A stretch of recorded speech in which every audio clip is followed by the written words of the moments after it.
I'm Jasmine Moradi, and you're listening to the Queens of Tech podcast, a podcast series about raising the voice of workplace champions. 60 plus questions in around 30 to 40 minutes with women, women of color, non-binary, and transgender influencers about their journey into STEM, science, technology, engineering, and mathematics. I started the Queens of Tech podcast initiative in May 2022 because I would like to retain more women, women of color, non-binary, and transgenders in the tech industry. Talent is out there, but our work environment needs to improve for all to feel safer, stay authentic, and to be valued for our contributions. My vision is to raise the workplace ecosystem for all in tech by killing the imposter syndrome, stopping bad behavior, and increasing equity opportunities. Each podcast talk is built around 60 plus questions regarding upbringing, education, career path, DIB, and future advice. My mission is to bridge the gap between schools and workplaces by getting into the heart of my guest's personal life and career journey to inspire other girls, women, women of color, non-binary, and transgenders to unleash their full potential to reach top leadership roles in the tech industry. My goal is to raise the voices of tech champions around the world and together with companies, investors, and politicians, raise the challenges and opportunities around equity, inclusive, diversity, and belonging in our workplaces. Enough is enough. I would like to enforce companies to build a sustainable, inclusive culture to retain diverse talent so we keep the workforce power equity to continue building future diverse and inclusive products. Representation matters. Your voice matters. In this episode, I'm very excited to welcome my guest, Tech Queen Bobbie Racette, founder and CEO of Virtual Bureaus. Hi, Bobbie. Hi, I'm very happy to have you joining us. How are you today? I'm doing great. I'm glad to hear. Now, Bobbie, let us dive into your journey into STEM. Hope you're ready for the Queens of Tech 60 plus questions. Let's warm up with a few fun facts about you. How would you describe your personality in 3 hashtags? Hashtag unapologetically Bobbie, hashtag community champion, and hashtag driven by purpose. How would you summarize your life in 3 sentences? I would summarize my life as a journey of continuously learning, where I'd be shaped by diverse experiences and challenges that have come my way. My purpose revolves around helping others, whether they're providing knowledge, support, or a deeper understanding of the world. And each interaction I have is an opportunity to grow, evolve, and strive to make a positive impact. What kind of music stimulates and motivates you the most? I have all sorts of types of music that I love, but the kind that would stimulate me the most, especially while I'm working, is Xavier Rudd. He gives like an earthy, soulful, deep connection to nature. And his music taps into the sense of grounded energy, which helps me focus on my creativity. What is your personal motto? Inspire one person a day and you're inspiring a whole nation. What is your favorite book? I have like 10,000 favorite books, but Atomic Habits by James Clear. I strive to be 1% better every single day. And so that book speaks to a lot to me. What is your favorite podcast? Masters of Scale with Reid Hoffman, because scale is always top of mind for me. I'm often thinking about how can I scale further or how can I scale my team? Mac or PC? Oh, PC. Say something interesting about you that most people don't know. When I was younger, I was severely allergic to ultraviolet lights in the sun. And so I couldn't touch daylight. Wow. What is your hidden talent? That I am fluent in sign language. And Bobbie, if you were going to write a book about your life, what would the title be? Underserved. Great start. Now, let us dig deeper. Our childhood has a profound effect on our adulthood. Our early experiences shape our belief about ourselves, others, and the world. Now, I want to discover your childhood. Where did you grow up and how did it shape your early experiences? I'm from Regina, Saskatchewan, which is a small city in the prairies of Canada. I was raised by my two moms who have now been together for over 45 years. I had a serious skin disease, so my entire life I was known to be what you call a bubble kid. But I was raised to kind of work over my disease and to be strong. And then also being raised by my two moms. So I was raised to just be a strong, resilient young woman. Beautiful. And what was your dream job when you were a child? I wanted to teach music to deaf children. What was your favorite subject in school? Art, What was your least favorite subject? science. What is your earliest memory of technology and the arrival of the internet?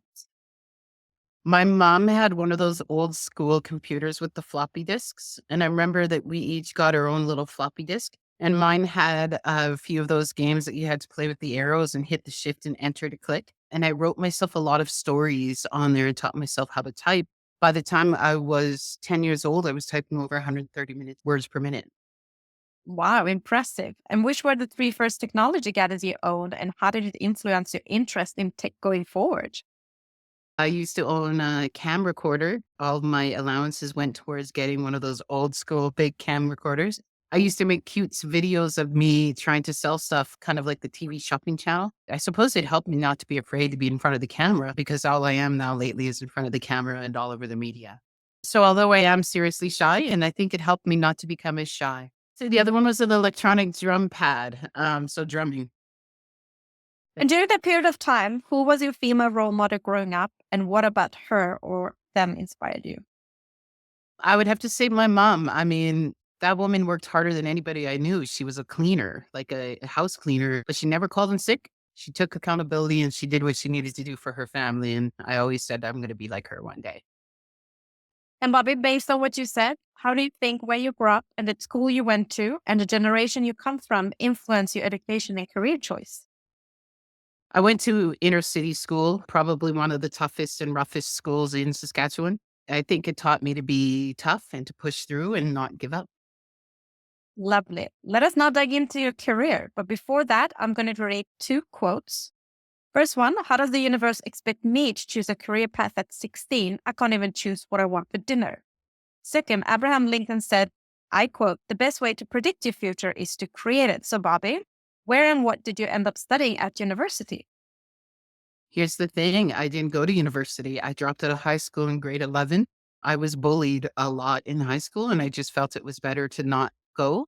But I did go back and finish my what we call GED. And surprisingly, having no education outside of sign language, I became very successful. Who and what influenced you to get into your chosen field? It was because nobody would give me a job, and I created this company to create a job for myself. So, what professional roles have you had before that led you to start your own company? I worked in administration and sales in Montreal, Quebec for 10 years. I worked in Calgary as a lead safety foreman and then worked my way up to a high angle safety foreman in the oil and gas fields. So, what does Virtual Gurus do? Virtual Gurus is a subscription based talent marketplace where we provide work from home opportunities to underserved and marginalized communities across Canada and the US and soon to be the UK. We create a personal match between the organizations and the virtual assistants by using machine learning and artificial intelligence. And then the client pays on a monthly subscription. So it's a win win for businesses, assistants, and diversity. What is your title and what is your main responsibilities? My title is CEO and founder. My main responsibility is to scale, grow, and make sure there's always money in the bank. What was the reason behind starting exactly this type of company in this type of industry? I was actually employed as a safety technician, but in Canada, the economic downturn happened and everybody got laid off. So I'm in one of the biggest oil and gas areas in Canada. And I was one of the last ones to be laid off, which was good. But then when I tried to find a job in administration, they were all taken. I was looking for work for over 10 months and nobody would hire me. And I would like to say it's because I'm tattooed, I'm queer, and I'm indigenous. And so I think everybody just kept saying no. So I started the company to create the job for myself because nobody would hire me. And then after bootstrapping it and taking it to multi millions before I even raised money, I realized that I could turn it into a platform for other people just like me, underserved, marginalized people, minded immigrants, to people with disabilities, people with transitioning genders, to single stay-at-home moms, to everybody, anybody that's been told no their entire life. So now it's the biggest platform in Canada that does that. Wow, powerful. What a success story. And what does a typical workday or work week look like for you? I travel a lot. I speak all across the world. I'm actually off to Vietnam and Taiwan right away to speak out there.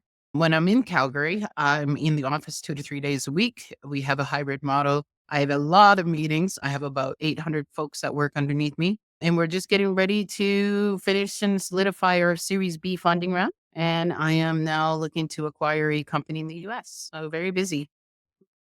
I can hear that. And Bobbie, I love the quote, choose a job you love and you will never have to work a day in your life. So what do you love about your role?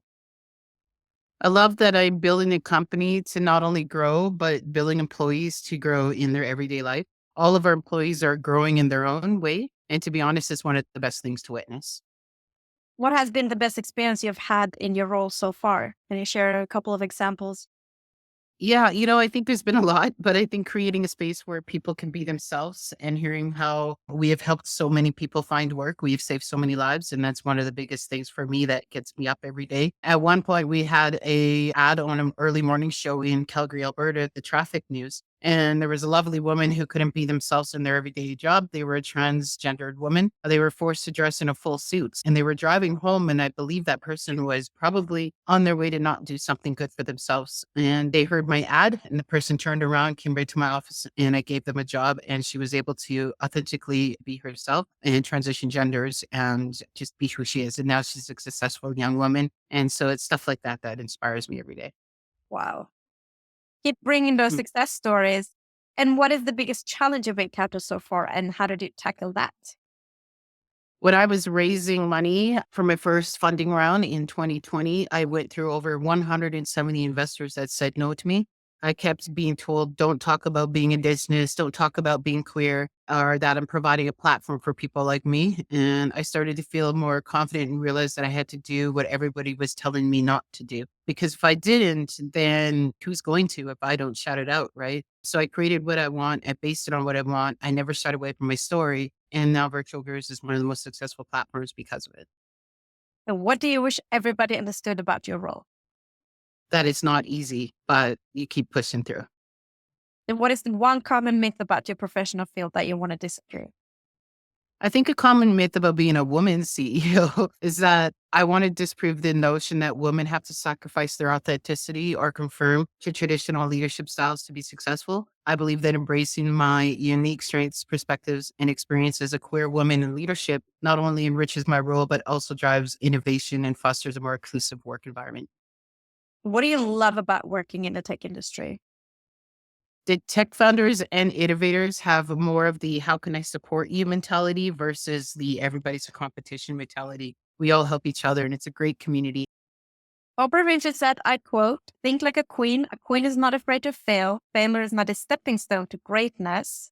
So, Bobbie, what has by far been your biggest achievement in your career? I used to fear failure, but now I fear success. As weird as this sounds, I think we all strive for success, which I do for sure, but it's a scary world to enter into. And what is the biggest factor to help you become successful? What are your success habits? Perseverance and resiliency. And how do you measure your performance at work knowing you're successful or not? To be honest, it would be more how much my employees want to work for me. That is success and performance. If you're walking through and people are just sitting on their phone and not working, then I think that's a problem that you have. It's how do you want to make sure that they're going to work for you? They have to want to work for you. I think, popular opinions go a long way sometimes. And I think employees like that. So one of the best things is if they want to work for you, they will work for you. And with success comes failures. And you were mentioning about failures. What is your biggest failure or step back in your career? And what did you learn from it? My biggest failure and setback was not believing in myself. I think I'd be further along in my career had I have just believed in myself a little bit earlier. Based on everything you just said to us, what is inspiring and motivate you the most in your role and career right now? Right now, it would be the people that I'm able to provide work to. As someone who struggled finding work my entire life and being accepted for who I am, watching people be accepted and added into our platform is honestly like probably one of the best feelings in the world. I could do it for free all day long if I could. Let us now jump into the influence of mentor, role models, champions, and sponsors. For our listeners, role models can consciously or subconsciously be a powerful force in our lives. In addition, champions can stand up and advocate for us and open up the world of possibilities. Sponsors match emerging talent with leaders and influential employees who can help us move ahead in our careers. Bobbie, do you have a mentor, champion, or a sponsor today? I do not have a sponsor. I do have mentors that I reach out to regularly and I have them on speed dial. I have what I call a personal board of advisors. So I have somebody that I could talk to about financials and raising money. I have somebody I can talk to about skills, somebody I can talk to about my mental health. I think it's important to cover all avenues and build your personal board of advisors. History shows that it's been more common for men having mentor, champions, or sponsor in business than women. So, having all those mentors, how important do you think is to have a mentor, champion, and a sponsor through one's career? I think it's very important. I didn't have a lot of them early on in my career, and I'm happy to say that now I am a mentor to a lot of young women who are starting businesses, and I love it. Kudos to you. Let us move on to leadership. Adina Friedman, president and CEO of Nasdaq, said, I quote, empowering those around you to be heard and valued makes a difference between a leader who simply instructs and one who inspires. And Shirley Sandberg, ex-COO of Facebook, said, I quote, leadership is about making others better as a result of your presence and making sure that the impact lasts in your absence. Bobbie, what does leadership mean to you? To me, leadership means inspiring and empowering others to reach their full potential while staying true to a shared vision. It's about leading with authenticity, integrity, and empathy, creating an environment where people feel valued. What distinguishes a good leader from a bad leader? A bad leader lifts themselves up, a good leader lifts others up. Who is your favorite female, non-binary, or transgender tech leader and why? And you just said it. Well, Sheryl Sandberg is the former CEO of Facebook. She played a pivotal role in scaling the company to the global dominance. She's known not only for her leadership in the tech industry, but her advocacy for women in the workplace through her book, Lean In. I've learned a lot from her. And, I know that as a woman, we're often put down as, we'll say the B word, because we're just strong women. And I really valued how strong she was. She is. And how would you describe yourself as a leader? I am bold. I'm unafraid to take risks. I stand firm on my principles, especially when it comes to addressing challenges like bullying in the workplace. I believe in lifting others up and empowering them to realize their full potential, showing them that they can achieve anything they set their mind to. My leadership is driven by commitment to resilience, authenticity, and a deep belief in the capabilities of my team. And as a leader, what values do you prioritize the most? I prioritize the most authenticity, integrity, and empowerment. I believe in being true to myself, encouraging others to do the same. Empowerment is also key. I'm passionate about lifting everybody up before I lift myself up. And, their success is my success. So that's important to me. And what leadership lessons have you learned that have shaped you into the leader you are today? That I'm not always right. What are your three strengths and three weaknesses? My strengths would be resilience, hard work, and inner strength. I have the ability to bounce back from challenges and keep pushing hard no matter what the obstacles are. My struggles are with confidence, just like I think every woman in the industry. Sometimes I second guess myself, even when I know I'm capable. I find it difficult to say no to employees sometimes. And when I do say no, I find it difficult to be hated. But balancing my desire to help and with the need and set boundaries is something I continue to work on. Let us now jump into the hottest topic in business today, workplace culture, unlocking the power of diversity, equity, inclusion, and belonging. Bobbie, what do diversity, equity, inclusion, and belonging mean to you personally? Diversity, equity, inclusion means creating space where all identities are valued, ensuring that everybody has an equal access to opportunities, amplifying underrepresented voices, and fostering environments. People can be respected and empowered to be themselves. And what do you consider being 3 to 5 signs of good company culture if you were to join a company tomorrow? Team cohesiveness, respect within the office, and not afraid to ask your leader, a sense of psychological safety is super important. And as a woman, Bobbie, what has been the most significant political and cultural barrier in your career, and how have you overcome these challenges? That I'm resilient as an Indigenous woman in Canada. We've been through a lot. I'm resilient and I will push through even when I don't want to. How do you discuss DIB challenges such as salary gaps, promotion, or maternity leave, etc., with your colleagues, peers, and community? I address these challenges like salary gaps, maternity leave with honest conversations based on data and personal experiences. I emphasize the importance of equitable policies and advocate for systematic changes that ensure fair treatment for all. In fact, we do everything from paternity leave to paying women more than the men sometimes. So it's super important for all of us to be on that same board. Amazing. There are many public and internal discussions about the barriers women of color, non binary, and transgender individuals face from reaching higher position or receiving funding in the tech industry. How have these issues affected you, and what is your advice on overcoming these roadblocks? As a Cree Métis Indigenous woman in tech, I've faced barriers related to bias, underrepresentation, and limited access to funding. These challenges have driven me to create my own opportunities, like founding the company. My advice is to stay resilient, build a strong support network, seek out mentors who can guide you, and don't be afraid of challenging the status quo. Remember that your unique perspective is your strength. Don't run away from it, hit it head on.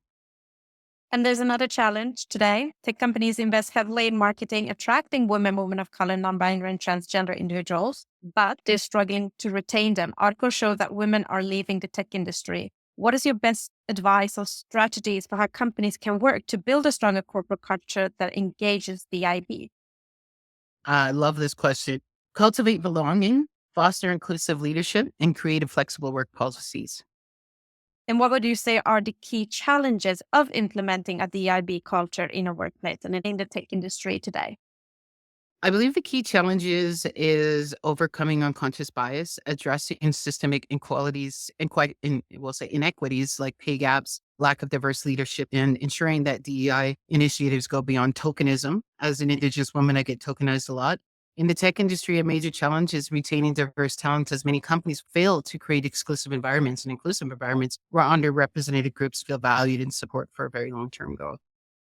And why do you think it's important for more women of color, non-binary, and transgenders to join the tech industry today? I think the main reason is systemic barriers, including bias, lack of access to funding, and underrepresentation in networks that provide mentorship and opportunities. These groups often face additional challenges like discrimination and limited visibility, making it harder to break into leadership roles as well as in the startup space. And how do you think companies would benefit from not just having them as leaders, but actual higher gender representation at C-suite level and boardrooms with a voice? I have to base this question just on myself. I'm a perfect trifecta, but I would have to say we bring diverse perspectives leading to more innovative solutions. We make better decision making. We foster company cultures. We improve employee engagement and strengthen the business performance as well with all of that. Companies with diverse leadership are more likely to understand and serve broader markets, driving both social impact and financial success. And everything you said are great advice and should be a standard in the companies. However, why do you think is the main reason we still see few women of color, non-binary, and transgender leaders in the tech leadership roles and as startup founders still today? I think because people didn't really necessarily believe in us. But I do certainly think that we're making a comeback and we're here and people are seeing that we're here. And you're working on funding, and there's another challenge there. Data reveals a concerning trend of low funding rates for startups led by women, with only 1 to 2% of the funding directed towards women in the tech industry. Black and Latina women, in particular, receive less than 1%. What factors do you believe contribute to this imbalance, and what strategies can be achieved to increase funding for women led startups? You know, I talk a lot about this in my talks, but one of the number one things I think is we need more diverse investors. We need dedicated funding initiatives for underrepresented founders, and we need better visibility for women led ventures. Mentorship programs and partnerships that bridge women with key investors can also drive that change. And how much do you think the tech industry has changed regarding DIB since you joined? Well, Jasmine, when I first started 7 years ago, I was the only Indigenous woman CEO in tech in Canada, and now there are many. And looking back on your career, what one thing would you have changed in your working environment to break the bias? I would have prioritized building a more diverse leadership team earlier on in the game. And looking forward, which actions will you take as a leader to reduce bias and improve the IB for the next generation in tech? I will continue to foster an inclusive culture that challenges the bias, promotes transparency, and creates pathways for the next generation to thrive in tech. Amazing. Let us now move on to another hot topic in business today, which is work-life balance and mental health. Bobbie, you're traveling, you have a lot of people under you, you have undoubtedly a busy lifestyle. How do you take care of yourself to maintain good mental health? After a lot of trial and error, we'll say, I did hit burnout at one point, but now I make sure that I'm taking time for myself. I eat healthy. I shut down at 4:30 every single day, spend time with my partner, my soon to be wife in a few weeks. When I'm at conference speaking engagements, I give myself a lot of time to decompress. I take a lot of alone time, meditate in my office. I have a rule that I only network for 1 hour in the evenings. And when I'm traveling, then I take the time for me so I don't overdo it. Congratulations to your coming wedding. What is your advice on how companies can create a more mentally healthy workplace in the new lab? Promote open communication. We want to encourage a culture where employees feel safe to express their concerns, ideas, and feelings. Prioritize work life balance. So, you want to offer flexible work arrangements, such as work from home options or flexible hours or adequate time off. You want to provide mental health resources, make mental health support accessible, and make it number one by supporting your employees. And you want to foster inclusivity and belonging in the workplace. And most importantly to me, you want to lead by example. What motivates you every day to get out of bed? I want to enjoy life as much as I possibly can. Waking up and getting ready for the day is probably one of my most favorite times, to be honest, other than going to bed after a long day. But I'm lucky to have the life that I live. I'm lucky that I went from starting this company with $300 in my pocket to now being the largest platform in North America. So I don't take the days for granted. I wake up and I enjoy every single day. Powerful. Now, let us wrap up with a few words of wisdom and a piece of advice for our listeners. Bobbie, what is the best piece of advice you've been given that has helped you during setbacks in your role and career? My mom has always said to me, the bed you make is the one you sleep in. And I come back to that, especially when things get tough, to remind myself of the resilience of my ancestors and to remind me that this is who I am and this is what I want. And then what is the worst advice you ever received in your career and how did you handle that? The worst advice in my career was to fit in and not stand out. Boo. That advice suggested that I should conform to traditional norms and not bring myself fully to the table. So I squash that and I do the exact opposite. Amazing. Well done. Is there something you wish you would have known or a skill you wish you had when starting out in the tech industry? Yeah, actually, software development, I'm a visionary. I can run companies all day long. I love it. But what would make it even more fun is if I could build what I vision fully myself. And if you had the ability to go back in time to when you were just at the beginning of your career, what advice would you give to your younger self? Don't let the fear of what others think of you keep you from getting what you want. And what advice will you give to young girls, women of color, non-binary and transgender individuals who are trying to break into STEM fields today, especially wanting to become next generation leaders and founders? Don't forget to live your story. Don't shy away from your story. When I was raising money, a lot of investors told me not to tell people I was creating it for underserved communities and to not tell people that I was LGBT or Indigenous. They should. Don't be afraid to live that. It's you, it's your life. Embrace it, hit it head on. And number one, most importantly, be bold, be brave, be you. Last but not least, Bobbie, what is next for you in your role in career and tech? What are your career aspirations? One day I'll probably exit Virtual Gurus and I will probably become a mentor for young women in tech. I love that. Thank you very much, Bobbie, for being a guest on the Queens of Tech podcast, sharing your journey will without a doubt inspire change and reshape company culture for the next generation of women of color, non-binary and transgender leaders and founders in tech. Thank you for listening. If you have worked in the tech industry a minimum 3 years and would like to share your journey, please nominate yourself or somebody you know to i@jasminemoradi.com. For more podcast episodes and to learn more about the Queens of Tech initiative and to support us, visit queensof.tech.